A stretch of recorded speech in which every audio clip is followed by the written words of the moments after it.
jalur bahagia. Jalur bahagia. Kita bahagia. Ini jalur bahagia. Alaihi wasallam. Masya Allah. Jalur bahagia. Ini Gus Armi mau pulang. Ngucapin Gus buat teman-teman sana.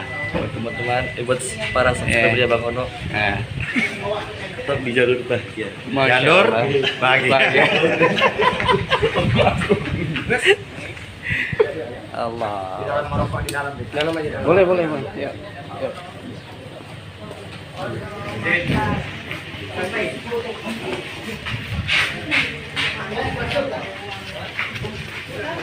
Mi, selamat pulang Mi. Ya, terima kasih banyak Pak Ono ya. Terima kasih, sama-sama. Iya. Kayak stasiun ya. Jalur bahagia. Jalur bahagia. Baik. Buka, ketemu Pak Pak Ono. Ono gak ketemu belas. Bang Ono, Bang Ono. Iya. Oke. طاهر القلب نكير ذاكر لله المصطفى الصفي صلى عليه الله أخلاقه وصفاته سبحان من سواه هو قدوتي وحبيبي ودعوة النجاة يا رسول الله يا حبيب الله لنا نلقاه ندعوك يا ربنا مولاي صل وسلم دائما أبدا على حبيبك خير الخلق كلهم مولاي صل وسلم دائما أبدا على حبيبك خير الخلق كلهم يا ربي صل عليه يا ربي صل عليه. Saya itu percaya kepada dulu.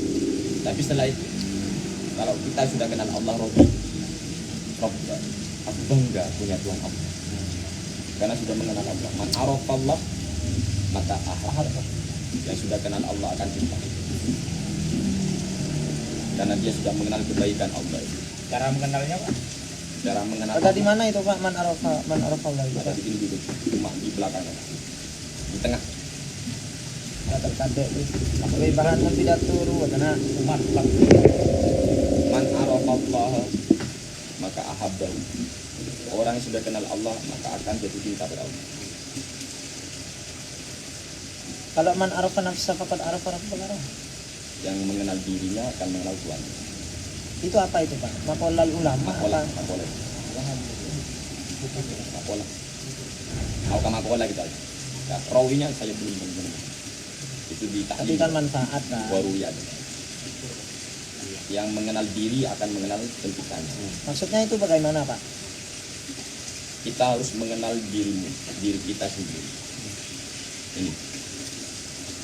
Mengenal diri termasuk, makanya hidup ini santai. Ketika kita sudah mengenal diri. Siapa diri kita? Bukankah pengertian itu lebih ke kekurangan diri kita agar kita tidak menjelekkan orang lain? Maksudnya? Ibrohnya Pak. Ibrohnya itu maksudnya arafa itu mengetahui kepada kekurangan pribadi agar kita lebih memperbaiki dan juga lebih mendekat kepada Allah daripada kita mengurus orang lain. Maksudnya apakah begitu? Itu hanya asumsi saya gitu. Apakah ada keterangan yang lain masalah arafa nafsah ini? Maksudnya gini, orang yang sudah kenal dirinya akan kenal Tuhan. Maksudnya bagaimana? Contoh, saya ini siapa? Ya kan ya? Saya anaknya ini dari siapa?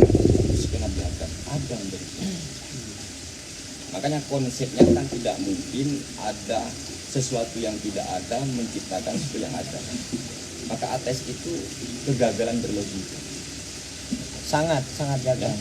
Berarti ada konsep bahwa al-adam yakhluqul wujud.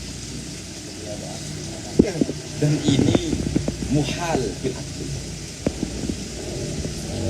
Jadi kita kenal diri dari mana asal usul kita, maka kita akan mengenal pencipta. Dan orang yang sudah kenal Allah maka jatuh cinta kepada Allah. Oh berarti maknanya itu sama halnya seperti Pencarian. saya ini tidak ada, yang ada hanya Allah. Dalam berarti ini ya. Kalau versi Abu Bakar Araf Durabbi Durabbi.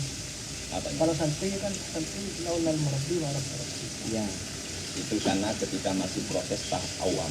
awal. Nah. Orang awam itu arafallaha bimakhluk. Ya.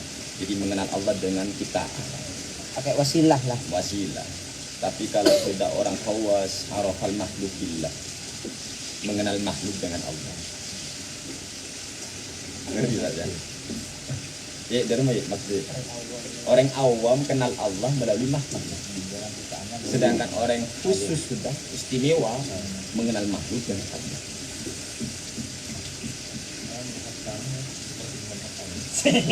Gaya Kita paham tadi. Jamaah. Ada mata berapa? Atam 6 kali. Dan meniran canggih kan di. Kalau Tretan, rancang, tretan itu berarti ini. nama kau beni rancang, jelas alem. Bagus. Kering rancang di bulan ini. Ada mobil dulu.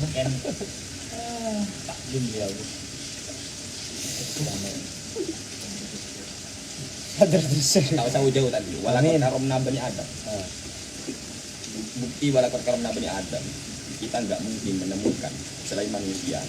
Monye mungkin posan betul. Aja terhina. Tapi walaupun terhina tak merasa terhina. Nah, Enjoy saja. Makanya tidak sadar bahwa dirinya terhina itu bisa menikmati hidup. Makanya kamu nggak sadar atas kemiskinanmu itu membahagiakan.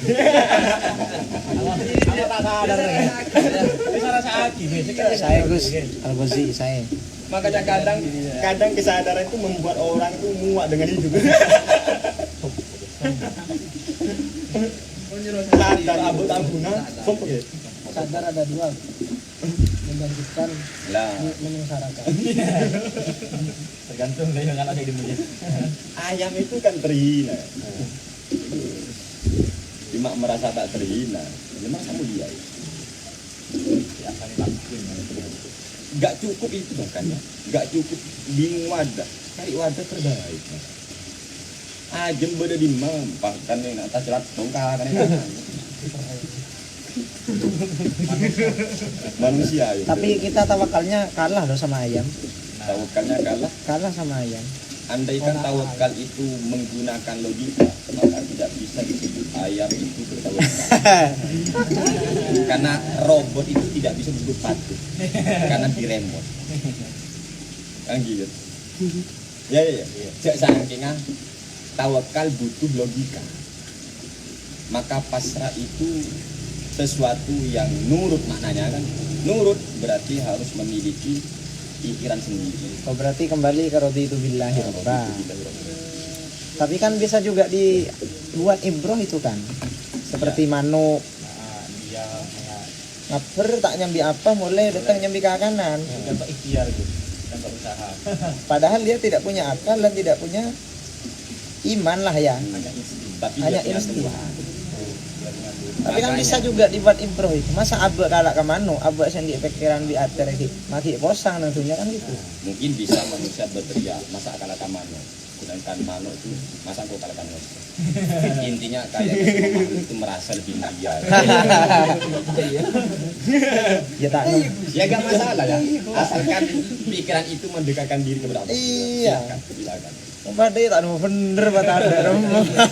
Ada ibarat orang ngocak, bibi serama tak bentai. Paling ngocak bibi, bukan tak bentai. Ternyata karena kita nggak paham, kita mengatakan dia bisu. Tapi itu masuk ke ayat afala tatafakkarun menurut saya. Yang berpikir tentang ciptaan Allah untuk agar kita lebih mendekatkan diri seperti itu. Ya. Apalagi dalam masalah tawakal yang mana orang-orang zaman sekarang fenomena zaman sekarang orang itu lebih takut kehilangan uang daripada iman. Kan iya. Engkau tekok lapar kok kayak gitu. Benih engkau tekok kape, benih tekok gitu. Engkau tekok murtad tak gitu orang sekarang enggak. Tapi takut lapar. Bukan ma ta'buduna mimba di, tapi mata kuluna kan begitu. Benar ya Ustaz? Imannya belum mantap. Orang-orang pasti sabar.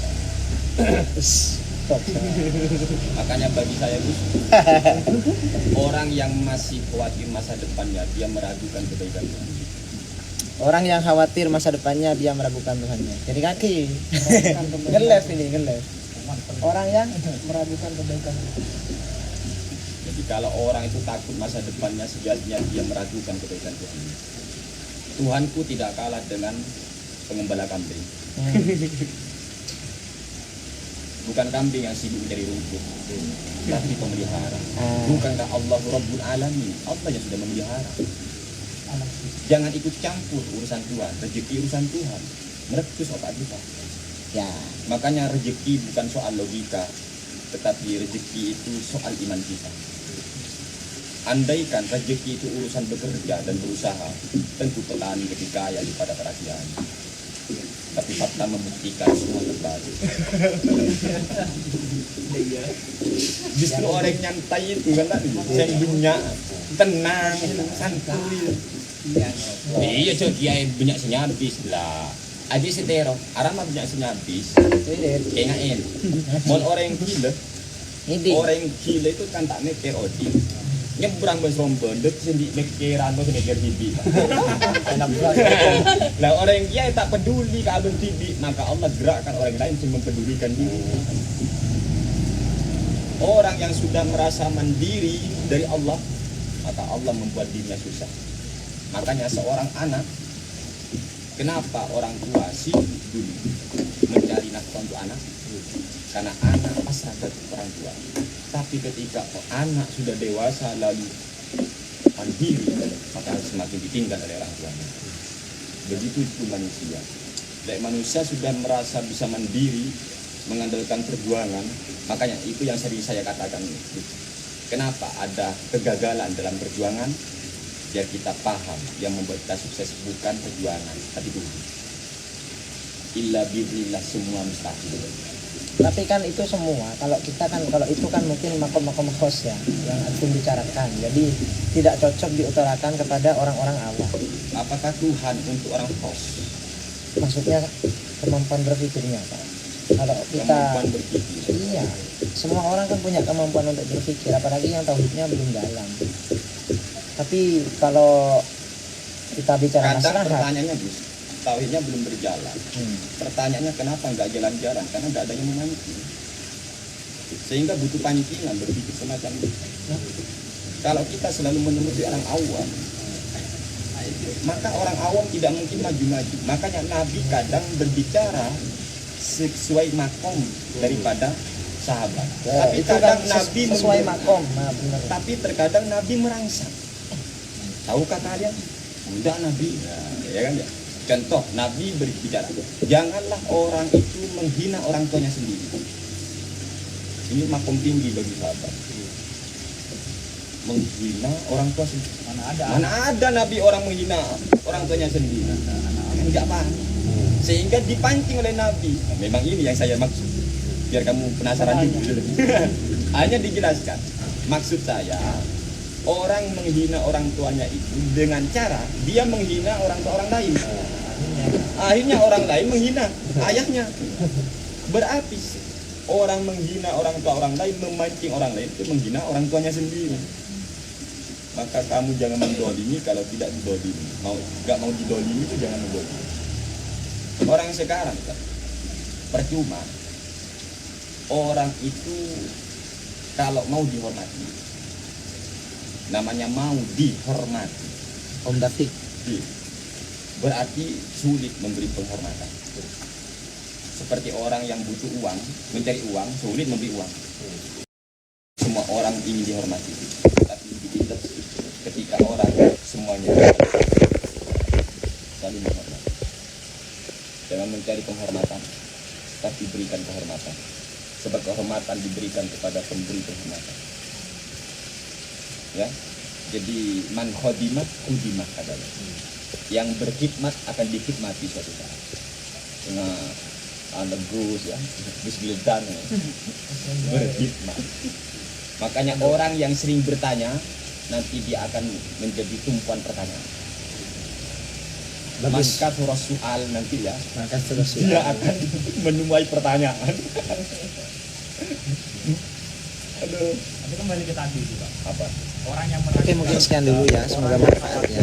Jangan lupa orang yang khawatir follow lah. masa depannya. Assalamualaikum.